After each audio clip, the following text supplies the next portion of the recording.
대한민국의 대통령을 내란 수괴다라고 하면서 지금까지 끌어온 사람들을 하나하나 우리는 이제 되짚어 볼 필요가 있다라는 거죠. 반갑습니다. 김영현 TV입니다. 2월 25일입니다. 2월 25일은 윤석열 대통령의 최후 진술이죠. 탄핵 심판에서 마지막 변론 기일을 정리했습니다. 9시 조금 넘어서 윤석열 대통령께서는 입정하셔서 변론을 시작을 하셨는데요. 그냥 가슴이 좀 아렸습니다. 어디가 아픈지는 정확하게 알 수 없는 그런 아픔을 좀 느꼈었는데요. 다 끝나고 나니까 살짝 기쁜 마음도 있더라고요. 그냥 다 털어놓으셨구나. 지금까지 안고 오면서 답답했던 것들을 국민들을 향해서 쏟아냈구나. 이제는 국민들이 함께할 수 있으니까 말이죠. 그래서 저는 조금 시원하기도 했습니다. 윤석열 대통령 최후 진술을 듣고 가슴이 아프지 않은 사람들이 있다. 머리가 지끈지끈거리지 않은 사람들이 있다라고 하면요. 그건 대한민국에 꿀빨 필요가 없는 대한민국 국민이 아닐 거다라고 저는 생각을 합니다. 앞서 김규리 변호사는 그 간첩의 지령에 의해서 대한민국을 교란시켰던 그런 세력들에 대해서 정리를 하면서 민주당과 연결돼 있으면서 대한민국에서 일어났던 선동에 대한 그런 내용들을 착착착 정리해줬고요. 도태호 변호사께서는 부정선거 파트를 또 담당하셔서 국민들께 알림을 했었는데요. 그냥 대한민국이 지금까지 버티고 있는 것에 좀 감사했고요. 지금 이런 절체절명의 위기 속에 본인을 놓고서라도 이 나라 구하겠다라고 뛰어든 윤석열이라는 사람, 윤석열 대통령이 있어서 다행이다라는 생각을 했습니다. 이 부분 살짝 정리 한번 해드리도록 하겠습니다. 구독과 좋아요 버튼 꼭 눌러주시고요. 끝까지 시청 부탁드리겠습니다. 큰 힘이 되고 있습니다. 자, 제가 매주 수요일은요, 이봉규 박사님의 방송에 나가서 이슈가 되는 부분을 이제 방송을 하고 오는데, 오늘은 25일 날 있었던 최후 진술을 가지고 이야기를 하면서 정말 눈물 참는다고 참 고생을 했습니다. 이 헌법재판소에서 열린 탄핵 심판 진술에서 12.3 비상계엄의 정당성을 주장할 때는 목소리를 높였고, 야권을 비판할 때는 국회 소추단을 쳐다보고 또 정계선도 쳐다보더라고요. 정계선 재판관도 쳐다보고, 국회에 타겟을 하고 있을 때도 문형배도 한번 쳐다보고, 막 감정이 믹스돼 있음에도 차분한 목소리로, 그리고 윤석열 대통령께서 중간중간에 하시는데 초반에 조금 어를 좀 넣다가 나중에는 전혀 그런 부분 없이 그냥 이제 읽으셨는데, 저는 참 먹먹했습니다. 대한민국 살림살이를 챙기겠다라는 그 자리에서 정말 말도 안 되는 그런 야당의 입법 거에 뭔가 답을 내지 못해서 이 비상계엄이라는 방법을 선택할 수밖에 없었던 이유에 대해서, 그런데 그게 조금 더 구체화되고 나니까요, 두렵더라고요. 대한민국 정말 우리가 아는 그 끝생양아치 야당 그 정도의 수준이 아니었다라는 것이죠. 굉장히 조직적인 범죄단 같은 그런 느낌으로 북한에서 지령이 떨어지면 그거를 민주노총이 쫙 받아서 촥촥촥촥, 그런데 그 민주노총에게 고맙다라고 이재명이 찾아가서 인사를 했다. 이렇게 봤을 때 대한민국의 정말 거대 악, 윤석열 대통령께서 말씀하셨던 반국가 세력의 입법부 장악, 이게 그냥 허투루 한 말은 아니다라는 것을 더욱더 절실하게 알게 됐고요. 이제 반윤이라고 얘기하죠. 윤석열 대통령 정부에 반하는 인사들은 이 최후 진술까지도 왜곡해가지고 지금 막 보도를 때리고 있고, 국민의힘 내에 있는 그 반란의 세력 중에 김상욱은 윤석열 대통령의 이 진심을 또 포장을 어떻게 하냐면 거짓말이다. 제왕적 사고를 벌이지 못했다. 이따위 이야기를 하고 자빠졌죠.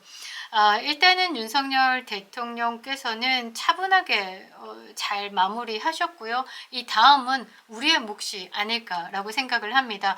비상계엄은 이 반국가 세력의 폭거를 알리기 위한 국민 계몽령이었다라는 게 결론이다라는 것이죠. 최종 변론에서 불가피한 점을 되게 강조를 많이 했습니다. 자, 횟수로는 11차례 변론이 있었죠. 73일 만에. 그리고 마무리 지을 때까지 84일이 걸렸다라고 합니다. 이 84일 동안 인생에서 가장 힘든 시간이었다라고 하는데요. 지금까지 16명의 증인을 불렀고 17차례 증언을 들었습니다.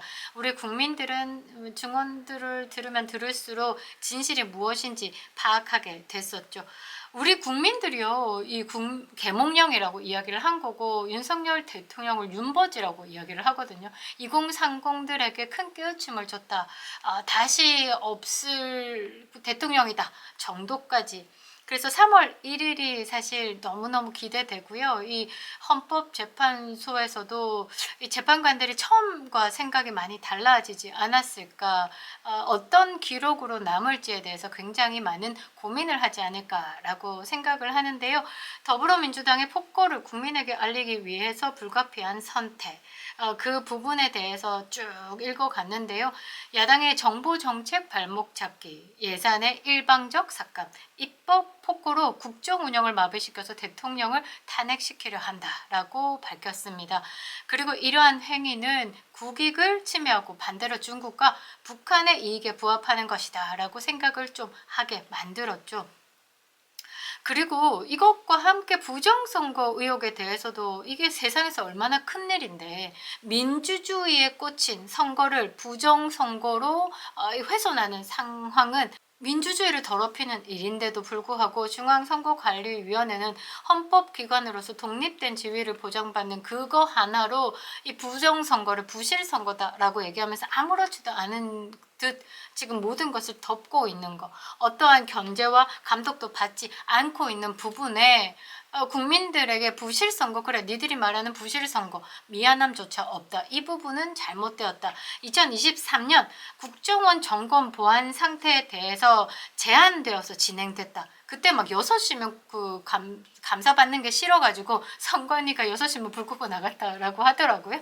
그래서 선거 관리의 전반적인 상황에 대해서 검증을 했는데, 이거는 의혹의 대상이라서 검증한 게 아니라 그 일부가 검증의 대상이 돼서 감사를 받았는데, 이거는 어마어마한 위험에 있다. 그리고 전체 조직의 부패가 아니라면 이루어질 수 없는 일들이 많았다. 우리 국민들에게는 1000건이 넘는 부정의 채용이 있잖아요. 그거는 그냥 빙산의 일각이다 정도죠. 결국 선관위를 견제할 유일한 기관은 국가원수의 지위에 있는 대통령뿐이다. 그래서 대통령의 권한으로 비상계엄을 선포했고, 이 비상사태의 판단에 부정선거 의혹까지 들어가 있어서 대통령의 고유 권한, 그걸로 지금 이 비상계엄 안에 이 선관위까지도 훑었다. 그런데 이게 사법심사의 대상이 될 수 없다라고 거듭 밝혔습니다.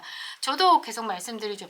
미국과 독일 같은 경우는 대통령의 권한에 대해서는 사법부에서 판단의 영역이 아닙니다. 그렇게 됐을 때 대통령의 권한에 대해서 약간 압박이 가하는 상황은 국가적인 차원에서 실패가 올 수도 있는 상황이고 피해가 올 수도 있는 상황이기 때문에, 그래서 삼권 분립이라는 게 있잖아요. 사법부의 영역이 있고 행정부의 영역이 있고 입법부의 영역이 있는 거잖아요. 서로 견제 대상이지 누구를 심사하고 누구 위에 서고 그런 관계가 아니다라는 거죠. 그 부분에 대해서 대통령 측은 좀 설명을 하셨고요. 그리고 이 비상계엄 선포 행사는 사명권, 외교권 행사와 같은 통치 행위로 봐야 되는 거지, 이 행정부 사법부가 독립적인 상황에서 서로 견제 기구지 침해 기구는 아니다라는 취지로 이제 계속 그런 부분에 대한 이야기를 했고요. 60분이 넘게 최후 진술을 하셨습니다. 일단 핵심은 그렇습니다. 비상계엄에서 유혈 사태도 없었고 2시간짜리로 끝나지 않았냐. 2년 반을 국정 운영에 있어서 탄핵을 29번을 하고 심심하면 특검 발의하고 그 다음에 뭐 국가의 재난 상황을 정부를 흔드는 용어로 이용했고, 후쿠시마, 이태원 사건 등등. 그런 부분에 2년 반에 그 사건이 중요하냐, 이게 내란이냐, 2시간 반의 비상계엄, 인명피해도 없었고 위법적인 절차 없이 계엄의 시작과 해제를 하지 않았느냐, 어떤 것이 내란이다 라고 생각을 하느냐라는 질문을 오히려 던졌다라는 것이죠. 그리고 이 투입된 병력도 280명에 그치지 않았냐. 그리고 깨진 거, 유리창 깨고 들어가는 거는 위험용이 아니다. 정문을 확보하기 위해서 봤더니 일반인들이 있기에 물리적 충돌을 피하기 위해서 뒷문에서 유리창을 깨고 정문까지, 그래서 정문 확보를 위해서 유리창을 깬 것이다. 그리고 280명 정도 국회에 침투했다. 그래, 침투라고 치자. 계엄군이 280명. 그런데 한남동에 대통령을 체포하기 위해서 딱풀 공문서 위조까지 하고 한남동을 침범한 공수처는 3,000명을 끌고 왔다. 어떤 게 내란이냐? 판단을 좀 해보는 게 좋을 것 같다. 그리고 윤석열 대통령 측은 이야기를 합니다. 대국민 호소용이었다. 그리고 제가 이야기를 하는 게 1980년의 마지막 비상계엄이었습니다. 그 기억에 갇혀서 사전적으로 해석만 하려고 하는데, 그때 그 시절을 잘 먹고 잘 사는 것은 흰 쌀밥에 고깃국이었다라고 하면, 지금의 잘 먹고 잘 사는 것은 해외여행도 가고 삶의 가치를 높이는 것. 그것처럼 비상계엄이라는 단어는 똑같으나 해석은 달라져야 된다. 이때 1980년도의 전쟁은 진짜 칼, 총, 미사일, 탱크.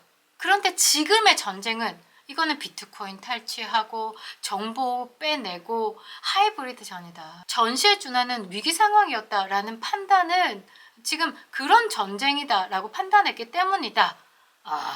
정말 말씀하시는데 그러니까 가슴이 아리더라고요. 뭔가 아팠어요.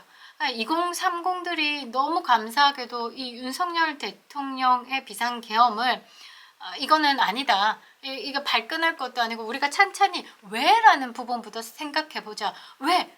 가장 권력이 막강한 대통령이라는 그 위치에서 모든 것을 내려놓고 깜빵 갈 수도 있는 거고, 그래 지금처럼 탄핵당할 수도 있는 건데 왜 비상계엄을 했을까? 왜? 그러고 이제 터져 나오는 거죠. 김계리 변호사가 이제 북한에 지령받고 움직였던 민주노총의 그 선동의 문구, 민주당이 펼쳐냈던 선동의 문구가 동일. 북한에 내린 지령으로 그런 선전선동의 기획이 된 부분에 항상 민주당은 함께했다.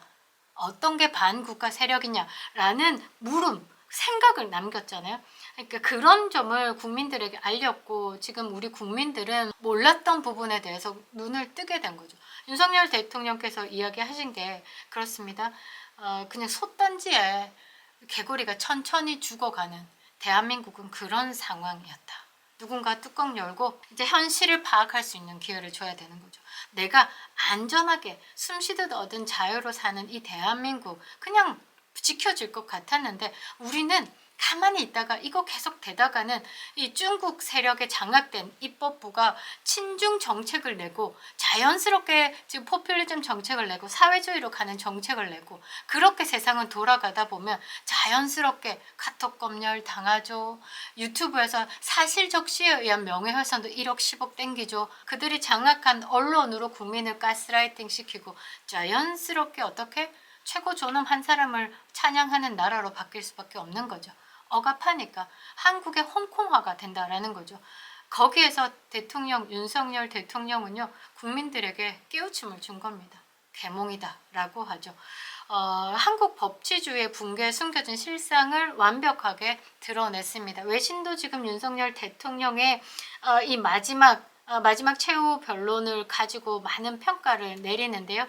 이번에 탄핵 파동은 정치적인 목적으로 이루어진 쿠데타라는 겁니다. 대한민국의 대통령을 내란 수괴다라고 하면서 지금까지 끌어온 사람들을 하나하나 우리는 이제 되짚어 볼 필요가 있다라는 거죠. 지금 현재 대한민국의 이 비상계엄 사태를 내란으로 몰고 가며 윤석열 대통령의 탄핵을 이끌어가는 세력은 대한민국 헌법 파괴를 하려는 반민주적인 체제 전복을 위한 반국가 세력의 횡포다라는 겁니다. 그립다 윤석열, 김영윤 TV였습니다.